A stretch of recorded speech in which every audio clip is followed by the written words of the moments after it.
Wembesita, so, allow me to challenge your point and then get my 5 points, my 5 minutes. Host, thank you so much for coordinating this. Please look at the people who are raising their hands and give them a chance. So first, the whole point about Ruto Atumwezi, I think that we can do it whenever we want, to be very honest, in the sense that most of us are the guys who voted for him and put him to power. And therefore, if those who voted for him are saying we don't want him anymore, then who is going to put him to power in 2027? I don't think the guy is indefeatable. We can defeat him. Now, back to what I wanted to say. First of all, my condolences to all those who died, were killed during the recent protests. And those who are injured, quick recovery to them. And lest we forget, because that I spoke earlier. Someone else can go. Yeah, I'm done. Yeah, can you hear me? Yeah. So lest we forget, every time we have a movement, every time we go out to demonstrate, we lose lives. Comrades die. Why do they die? Because of fighting for their rights. And what I'm saying regarding our martyrs, those who've died recently and those who've died in the past, since independence to now, I think everything we're always reminded of is Tom Mboya, Ouko, JM Karaoke, a few of them. We need to have a database of every person who was killed by a regime so that we always remember them. And hopefully we can have a remembrance day. And I guess 25th of June every year can be that day when we light our candles for every person who died in the line of duty fighting for their rights in the country. The next point I have is about banking our wins. I think the biggest win that we've had so far is the finance bill being rejected and removed altogether. So we have to bank on that win and go forward for more wins. And when I listen to most of us, I think we're worried about IEBC because we cannot recall our MPs. We cannot go into an election right now because we do not have an IEBC. But before we get there, there are so many other wins that can be sorted out ASAP. Still connected to the finance bill. Think about it. There are guys who are very arrogant to Kenyans. They didn't listen to us. The likes of Kimani Kuria, the likes of Ichungwa, the likes of Osoro. Can we have clear demands as those guys be removed from their committees in parliament, from the majority leader position, so that we have people who are going to listen to us, and so that we're able to move forward and pass laws and bills that work for Kenyans. Remember, the biggest problem we have is the very fact that the executive has captured the parliament. And it's not just this parliament. We had the previous parliaments, and they were all captured by Kina Uhuru, by Kina Kibaki's, etc., passing the laws that the executive wants to pass. Therefore, if we agitate towards parliament, the parliament is going to look unto us and listen to us and make sure that nothing passes in that parliament that is unpopular to the people. And the first thing to do is dealing with any MP who is pro-government, who is supporting laws that do not work or that are not popular with Kenyans. The next thing I can talk about is our strategy. I think we have to start with an end in mind. And the clear end in mind here is that Ruto must go. And then from there are so many scenarios. Ruto can go tomorrow, can go next month, next year but one. But in my view, and I could be completely wrong, the best time to get rid of Ruto is 2027. That is exactly about 3 years and 2 months from now, which is not a very, very long time. But before then, there are so many things we can do, which will make sure that by the time we get there, it will be the natural thing that will happen. Ruto will go home. And the key one that we have talked about is the IEBC. That is one that we can immediately start agitating for, so that the IEBC is formed in the next, we can give an ultimatum to the government, to the parliament, so that we tell them this is the next priority for Kenyans. We need the IEBC to be set up in place as soon as possible, because what we've seen in the past, because we can go back to 2017, 2013, 2007, etc. The government is so crafty. What they do, they constitute the IEBC last minute, which means we are not able to register as many voters as possible. They are not prepared, and therefore it's very easy to bungle our elections. So can we say, going forward, one of the key demands for this movement, because we're talking about the way forward, is sorting out IEBC. Another thing I was looking at, which is very important when we talk about IEBC, is the numbers. I'm a numbers person, so I'll always mention numbers whenever I'm talking. In 2012, we had 14 million registered voters. In 2017, we had about 19.7 million voters. In 2022, we had 22 million voters. Just a mere increase of 2 million from 2017 to 2022. Now, looking at numbers elsewhere, think about your KCSE and your KCPE. That's where you get people who are getting closer to 18 and eligible to register as voters. I was just randomly looking at the numbers, and for example, in 2023, we had a whole 1.4 million KCPE candidates. Those are roughly about 13, 14 years. So in another 4 years, which is still within another 3 or 4 years, which could probably be by the time we get to 2027, those are people who need to register as voters. Now, work backwards 2022, 2021, and think about the number of people who are not registered as voters. Why don't they register? One is because IEBC is constituted last minute, 6 months to election, 6 months, 1 year to elections. What does that mean? You cannot be able to register 10 million new voters in about 3-4 months. So you're given 1 month window or 2 months window to register as a voter, and then that's it. Everyone else is locked out. And given that this is a youth movement, Gen Z, millennials, etc., one tool that might be used against us is to make sure that not so many people are registered as voters before 2027. And that's why the question of IEBC is very important. One extra number I can talk about is Safaricom. They have 30 million registered customers. Of course, some have more than one SIM card. That gives you a clear indication of the number of people who are eligible to vote in the country. So you have a whole 10 million, most of whom are youths who cannot vote in 2027. And if you think about it, there are more people who are going to come to require to register to get there. Now, another thing that is very important is about our organization. I think we are very organized so far. The spaces are working really well for us, but there's also the whole aspect of we have different Twitter bigwigs with their own spaces. We can have one mega space for all of us, which is organized by all those bigwigs. And I'm sure we're going to show everyone that we have the numbers, and that is very important. The next thing is use of proper tech. Like I was saying about the database of those who've been killed fighting for their rights.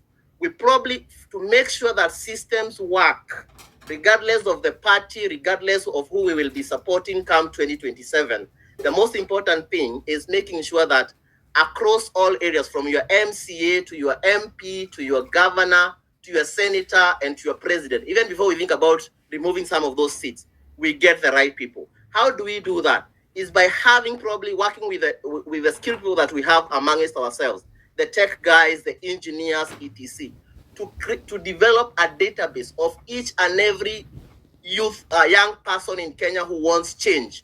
You will tell us your constituency, you will tell us your ward, you will tell us your county, and obviously we all come from Kenya. Now, what are we going to do? Even if we have our own candidate, we still have to make sure that the other parties have candidates who tick all the boxes of Chapter 6 of our Constitution with respect to integrity, no corruption history, etc. Now, this is how this movement would work in an ideal scenario. You have all of us at the national level, then all down cascaded to your ward. You have members of this movement.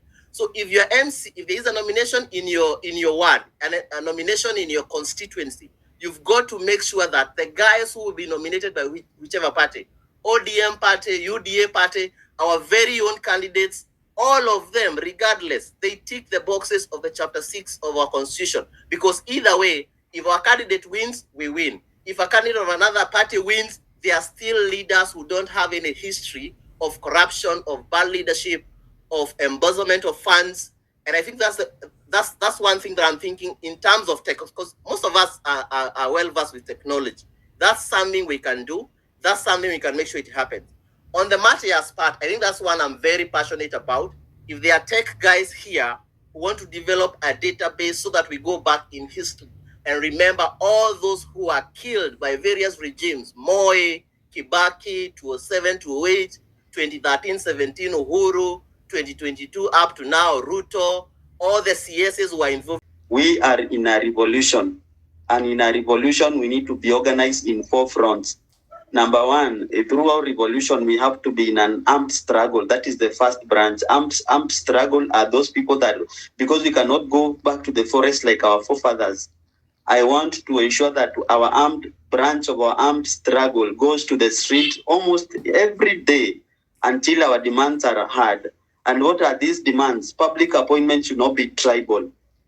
Number two, threshold for political leaders in terms of for public officers in terms of the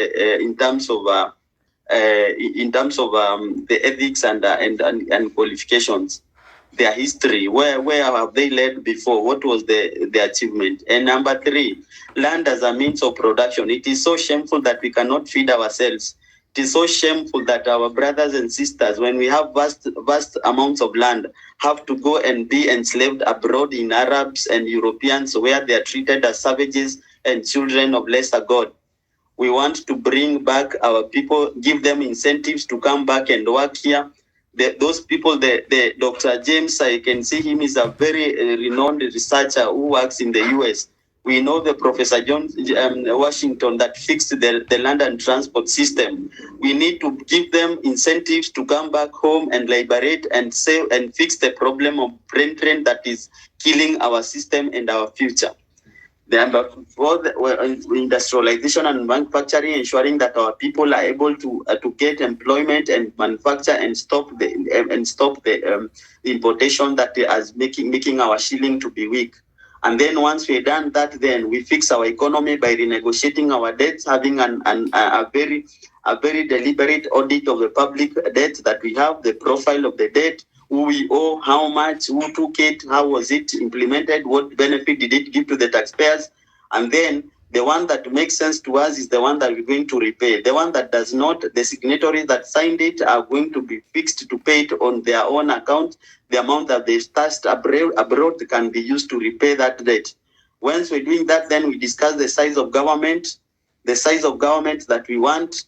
We want to restructure through a referendum that the size of government should not be that of wasteful, that does not represent people, those people that insult us when we ask for accountability. The governors ought to be 8 or 9 or 10. The MPs ought to be 47, representing the current counties. And then the 1,500 wards now will be centers of development, where we have development committees at the ward. And then people can customize their own problems, their own solutions to their own problems through the development budget that is sent directly from the national, then through the county, 5% administrative fee. The rest of the 95 is divided by the number of votes that are working there. So what we are saying is we are very, very, very sure of what we want. So the first branch will be the armed struggle.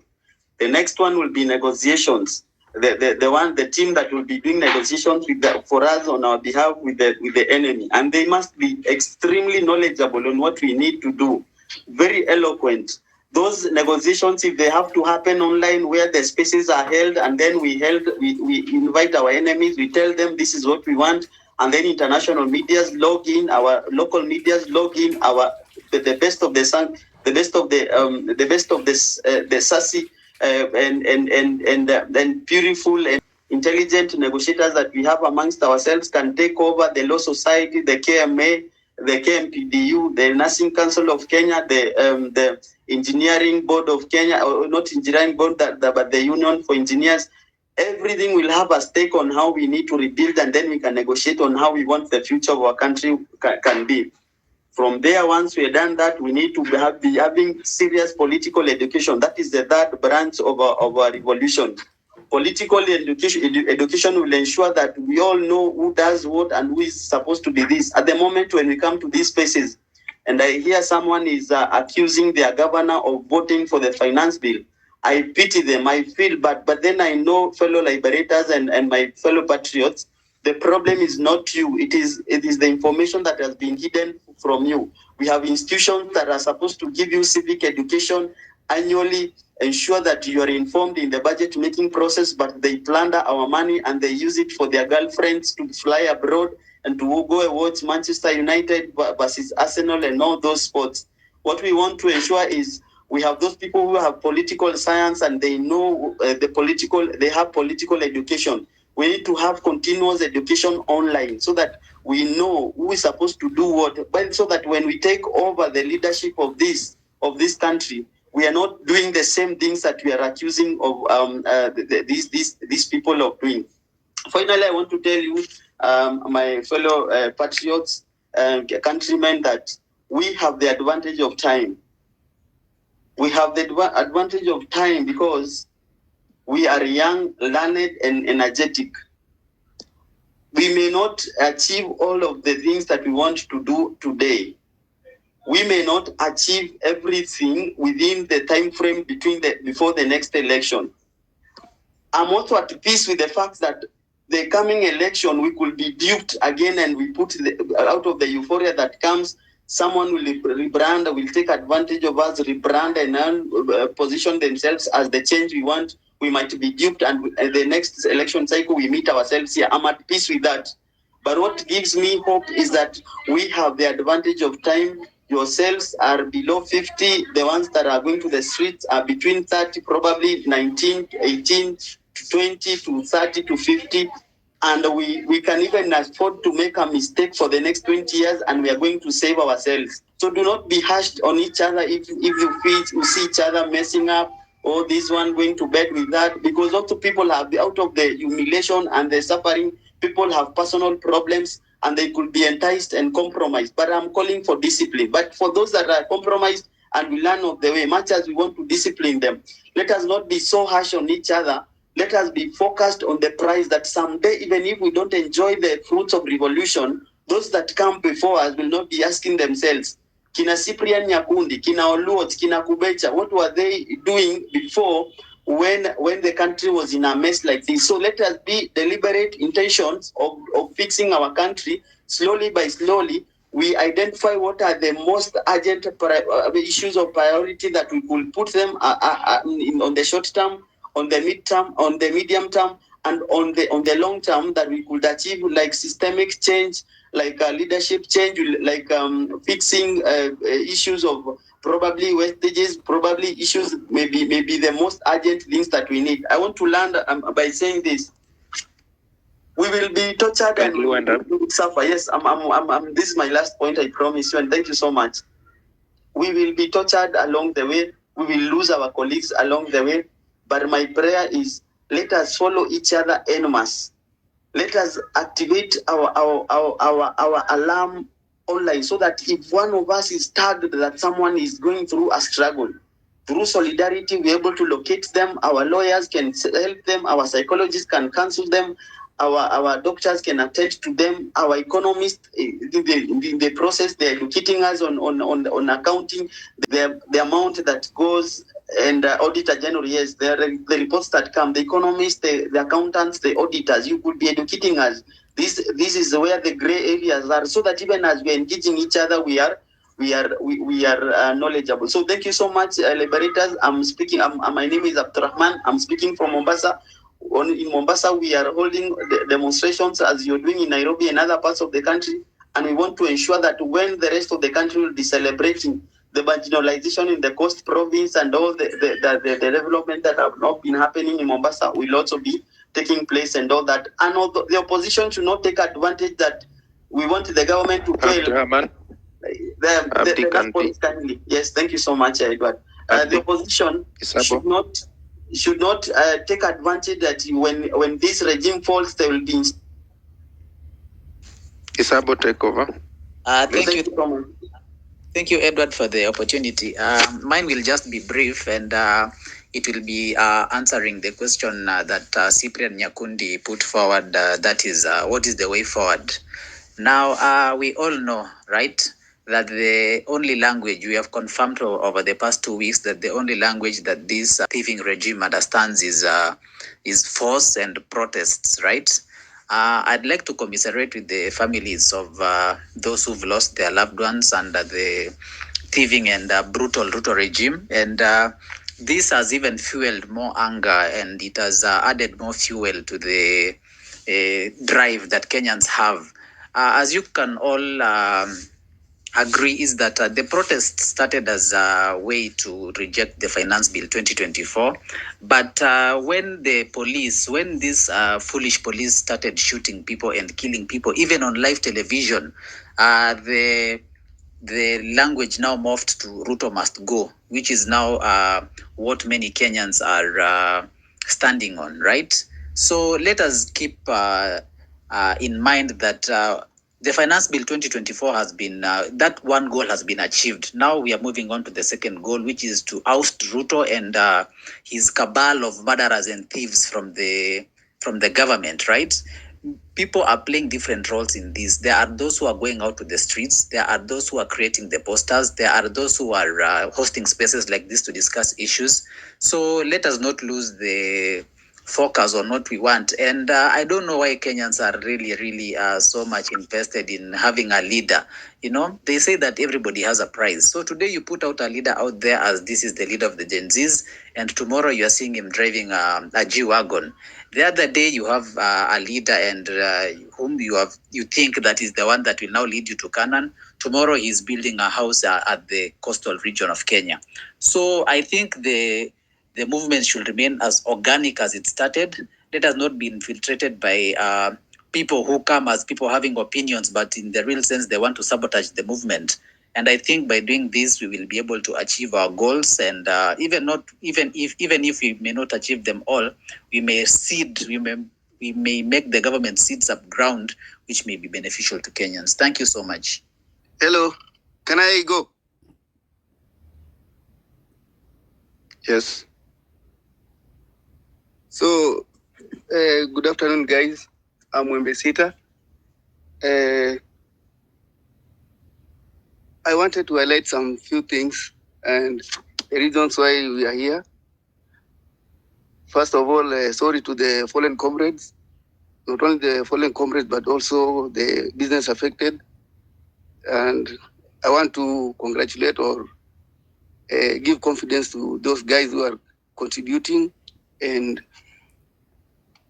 helping to condole with the families. First of all, I wanted us to remember the Constitution. We are a constitutional democracy, and I think for this movement to go forward, first we'll need IEBC.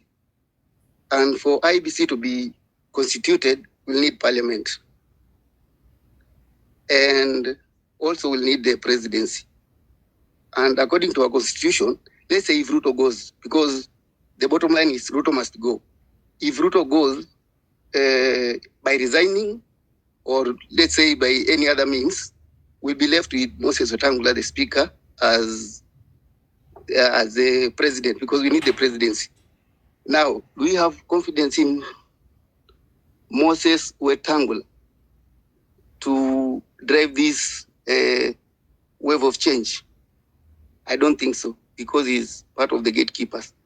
Again, we need the presidency and we need parliament. Do we have confidence in the current set of MPs to drive this wave of change? I don't think so. So, what way forward? What way forward to us Kenyans? Because that's what you're asking. We have a movement, it's a tangible thing. So, there are three things that Ruto is trying to beat us with. One, it is IEBC. Two, the military question. And three, uncertainty. I'll explain. I have explained about IEBC. It is crucial because we are a constitutional democracy. Elections run our public spaces. Let's say the systems that got Ruto to power, they are still there. Kinakamago and the other things. So this movement where we had, most of the times I am saying we are on a Raila moment. All of us, we are on a Raila moment. Because yes, we have this wave of change, we have this idea of change, but the system will always be against us. So how do we beat this system? Because I'm 100% sure we cannot beat Ruto in an election. The only election that we can beat Ruto is one which he does not participate in. So that should be our number one priority. if there are election or there are elections that will be held, Ruto should not participate. Or all the MPs that are currently in parliament, they should not vie for any position. And then the military question. Getting the military to the streets is one thing. Getting them back to the camps is another. I'm saying this. Wembesita, just an interruption on what you said. Unaona hiyo kusema ati we cannot beat Ruto on an election, eh?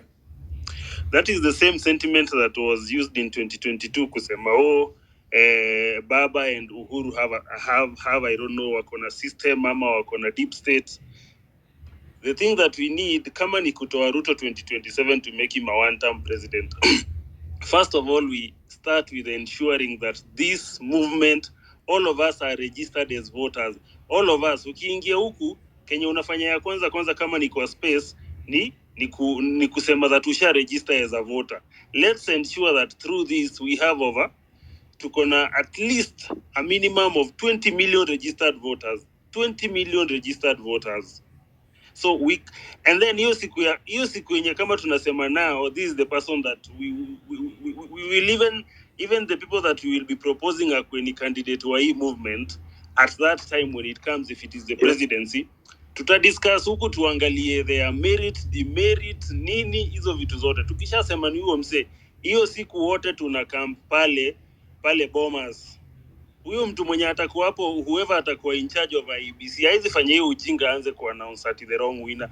Tutashinda hiyo Karen sisi wote. We will be a million of us in Karen. So tuache kusema ati we cannot beat. Kwani who is this? He has 2 balls. Kwani Ruto akona balls 3?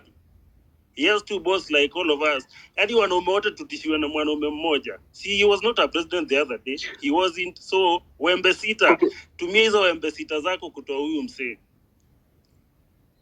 Okay, no problem. Now, I'm understanding you, but I want us to be pragmatic. Ruto defeated a sitting president and all the machinery. And the things that he used to defeat Uhuru and the others, they are still in place. So it's just a caution, an open-minded caution. If we are going to beat Ruto at his own game, he should not contest or all the other MPs who are here, because they are the problem. The problem is in parliament. There's one guy who has highlighted and said that our problems does not only run here in Kenya, but it is a global problem. The US, the IMF, everybody, the World Bank, everybody. So just consider that.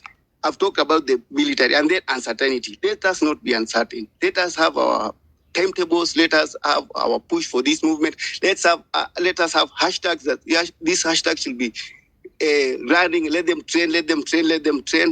And at the end of it all, we will need to have leadership structures for the youth. Not now, but after all this is gone. Wembesita, allow me to challenge